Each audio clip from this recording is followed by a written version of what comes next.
Hi, in today's tutorial, I'm going to show you how to price your items on Etsy website. So first of all, of course, all you need to do, just go and open the browser that you're going to use to follow this tutorial steps with. So of course, here in my case, I'm actually using Brave, but of course, in your case, you can use any other browser, could be possibly working for you. Once you opened your browser, just go here to the URL section and type etsy.com and hit the enter button.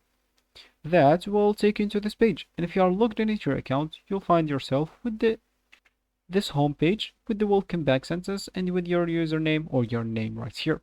Of course, if you are now logged into your account, you'll find at the top right corner, instead of those icons, a sign up or a sign in option. From this or from that option, you'll be able to log in into your account or even to create your account if you don't have one. Of course, you'll be able even to do this both options with your Google account, Facebook account, or your Apple account if you don't want to go through all the boring steps of creating your account. And it will be much faster as well. So of course, once you did one of those options, you'll be here at this home page, as we said, and with the welcome back sentence. And as we said in the beginning of the video, if you would like to price your items, simply would like to go to your shop manager by clicking at the shop icon at the top right corner. From there, you'll be able to go and click at the listing option here at the left. Once you click on it, you will find your items here listed.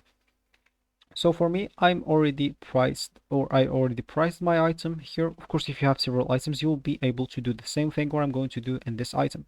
So simply just go here and click at the settings option and click at edit. Then you will find yourself here. All I need to do now is just to scroll down a bit. Keep scrolling down until I find this inventory and pricing. Of course, here I can just choose the price and change it to whatever I want.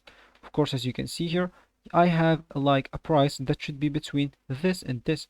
This is in dollars, 2 cents, and here maybe 5,000, no, $50,000, maybe something like that. So just put whatever price you want. Let me just change it into this. And of course, simply you'll need to go and click at save at the bottom right corner and you will be good to go. So this is actually for this tutorial. I hope you like it. Thank you guys for watching and goodbye.